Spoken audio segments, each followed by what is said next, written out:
Habari, mimi ni Robin Rachel kutoka Robin Media. Siku hii ya leo nataka niongee na vijana wa Afrika Mashariki. Jamani, si kila mwanajeshi ni mzalendo. Msifananishe wanajeshi wote na Ibrahim Traore au Assimi Goita. Sio kila mwanajeshi yuko kwa ajili ya kuwakomboa.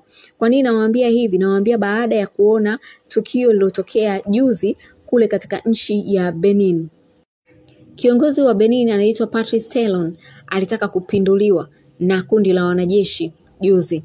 Lakini jaribio lile limeshindikana baada ya kusaidiwa kupambana na hao wana mapinduzi. Sasa nilichoona katika mitandao ya kijamii ni comments za vijana wakidai kwamba bora angepindua. Bora wangetoa waingie wanajeshi kwa sababu wanajeshi ndio wazalendo, tunataka sasa hivi tuanze kuongozwa na wanajeshi. Hapana. Mnatakiwa mtambue kwamba sio kila mwanajeshi ni mzalendo. Kuna wengine pia wanaingizwa na wakoloni wenu kwa ajili ya kutekeleza maslahi ya wakoloni wenu. Siongei maneno matupu, nataka niwape mifano. Mwaka 2012 Egypt walipata kiongozi wa kwanza kabisa ambaye ndo kiongozi wa demokrasia. Alichaguliwa kwa njia ya demokrasia, ni wananchi wenyewe ndio wamesema tunataka tuongozwe na huyu kiongozi. Alikuwa anaitwa Mohamed Morsi. Huyu kiongozi alipendwa na wananchi na alipoingia tu madarakani akawa na sera za kunufaisha wananchi wa Libya na sio kunufaisha wazungu. Kilichotokea ni kwamba wananchi walimfurahia sana, lakini wazungu hawakumfurahia kabisa. Nini kiliendelea baada ya hapo? Ni mwanajeshi alikuja kumpindua ndani ya mwaka mmoja tu. Mzungu hakutaka kumuona yule Mohamed Morsi akiendelea kuitawala ile Egypt kwa muda mrefu. Kwa alidumu ndani ya mwaka mmoja tu akapinduliwa na mwanajeshi. Mwanajeshi huyo anaitwa Abdel Fattah el-Sisi ambaye ndo rais wa Egypt mpaka leo hii. El-Sisi aliposhika nchi cha kwanza, nchi ikapelekwa mikononi mwa wazungu wa magharibi. Na ile nchi sasa hivi imekuwa ikisaidiwa sana. Kwa mfano wa Marekani wamekuwa wakisupport mambo mengi ya sasa bajeti ya jeshi. Kama tunafahamu, unapoingia katika support ya hawa watu wa magharibi, kwa kuwa wao wanaangalia maslahi zaidi, unakuwa umejipiga kitanzi. Kwa hiyo watu wa Egypt leo wana masikitiko makubwa kwa sababu yule kiongozi waliyemchagua kwa demokrasia alitolewa, akaingia El-Sisi kwa mapinduzi ambaye alikuwa ni mwanajeshi. Mmenielewa? Kwa hiyo fikiria kiongozi ambaye ni raia, ambaye ndo watu huku Afrika Mashariki wanafikiri akiwa raia hataweza kuongoza vizuri, ila akiwa mwanajeshi ndo atakuwa mzuri. Sasa Egypt mwanajeshi kampindua kiongozi bora kabisa ambaye alikuwa anajali maslahi ya wananchi wake. Na wazungu kwa kuwa wanafahamu aliyeingia atakuwa na maslahi nao, wazungu moja kwa moja wakakubali kufanya naye kazi na wanampa misaada mingi sana. Mmenielewa? Wazungu hao waliokuambia kwamba Ibrahim Traore ni mbaya, ameingia kwa mapinduzi, ndio wazungu hao waliomfurahia mwanajeshi wa Egypt Abdel Fattah el-Sisi alipoingia pale kwa kumpindua kiongozi ambaye alichaguliwa kwa demokrasia.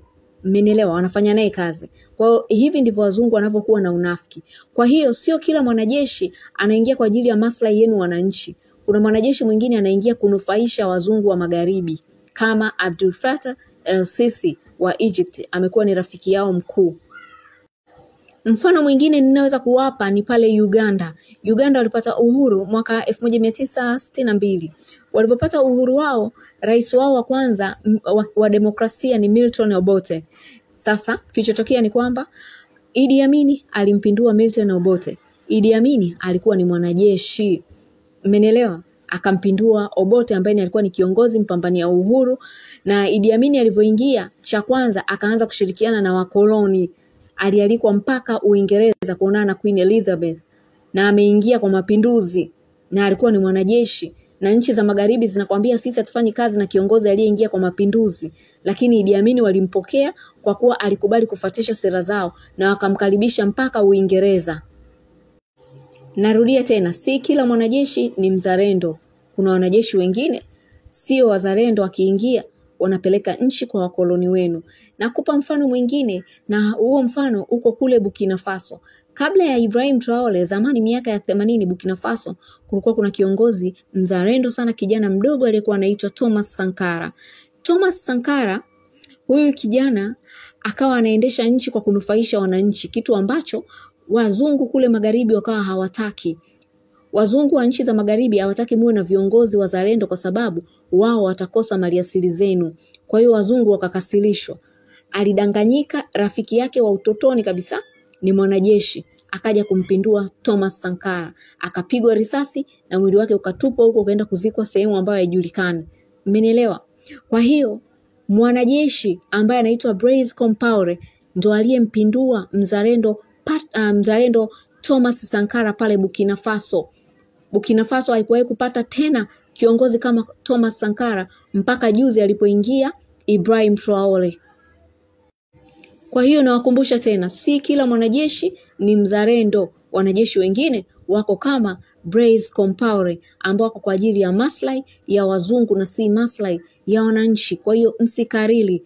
Sio kila mwanajeshi ni mzalendo. Kuna mwanajeshi mwingine yuko kama Theodore Nguema. Huyu ni rais wa Equatorial Guinea. Ametawala Equatorial Guinea kwa miaka 46 sasa. Mmenielewa? Nafikiri ndo rais aliyetawala muda mrefu kuliko wote duniani. Anakwenda kuvunja rekodi ya Fidel Castro. Huyu Theodore Nguema alimpindua mjomba wake aliyekuwa anaitwa Francisco Nguema. Francisco Nguema alikuwa anaiendesha Equatorial Guinea kwa miondoko ya kijamaa. Wazungu hawakumpenda. Kwa hiyo Theodore Nguema mwanajeshi akampindua, na kuanzia kipindi hicho mwaka 79 mpaka leo Theodore Nguema nchi kaipeleka mikononi mwa magharibi. Japo kaingia kwa mapinduzi na nchi za magharibi zinasemaga zenyewe zinapatana na viongozi walioingia kwa demokrasia, lakini huyu wamemwalika mpaka ikulu ya Marekani na anatawala mwaka 46 sasa. Wao ndio walikuwa wanatuambia Fidel Castro mbaya, katawala muda mrefu, ni dikteta, lakini hao ndio wanafanya kazi na Theodore Nguema aliyetawala miaka 46 sasa, na ikulu ya Marekani wakamkaribisha. Na alikuwa ni mwanajeshi, akafanya mapinduzi kwa ajili ya kunufaisha wazungu, sio kunufaisha wananchi wake. Leo hii wazungu wanachota mafuta pale Equatorial Guinea, ndio maana hawapigi kelele kusema rais wa Equatorial Guinea mbaya, kwa sababu wanawaruhusu wachote mafuta. Wananchi wa Equatorial Guinea ni masikini wa kutupwa. Kwa hiyo mnatakiwa mtambue kwamba nyie vijana, sio kila mwanajeshi anaingia kwa ajili ya kuwanufaisha. Mtakuja kukumbatia mashetani na kuwapiga malaika. Mtakuja kuharibu nchi zenu kwa kuhisi kwamba hawa wanajeshi wengine wakiingia basi ni wazalendo.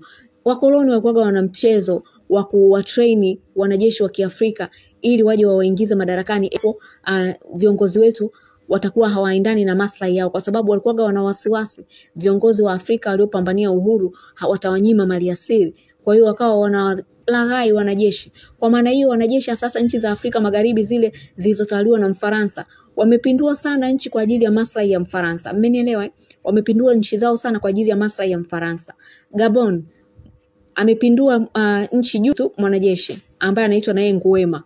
Umeona? Hapigiwi kelele yule, kwa sababu yule alivyopindua nchi ameendelea kuipeleka mikononi mwa nchi. Kampindua kiongozi aliyekuwa anapeleka nchi mikononi mwa magharibi, na yeye kaingia anaipeleka nchi kule. Mmenielewa? Kwa hiyo hajaingia kwa ajili ya kukomboa wananchi, bali kaingia kwa ajili ya yeye maslahi yake mwenyewe binafsi, na anaendelea kupeleka nchi kule kwa wakoloni. Kwa hiyo sio kila mwanajeshi ni mkombozi wenu. Mnatakiwa muelewe. Mnachotakiwa ni kuangalia sera. Ana sera gani? Na kiongozi aliyekuwepo ana sera gani? Nchi yenu ina sera gani? Kama nchi yenu haifungamani na upande wowote, basi mjue viongozi wa nchi za magharibi huwa hawapendi kuona nchi haifungamani na upande wowote. Wanapenda kuona nchi inafungamana nao wao peke yao. Umeona? Na ndio maana hata kukitokea migogoro ya kimataifa, huwa wanazipiga mikwala nchi zetu ili zifatishe kile watakachokitaka wao kwa maslahi yao. Kwa hiyo vijana, acheni kufuatilia maneno kutoka kwa watu wachache ambao wanakuwa na maslahi yao binafsi.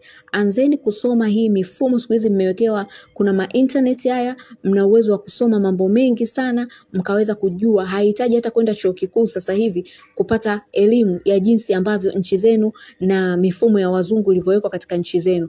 Mna uwezo wa kusoma kwenye mitandao, tena maelezo mengi yako hadi kwa njia ya Kiswahili. Siku hizi kunatafsiriwa, una uwezo wa kusoma. Kwa hiyo acheni kusikiliza au kuwa bendera fata upepo. Anzeni kujifunza mambo mbalimbali ya mifumo inavyokwenda katika dunia na katika nchi zenu za Afrika. Mimi ni Robin Rachel. Sahau kusubscribe hapo chini uwe wa kwanza kupata video zetu.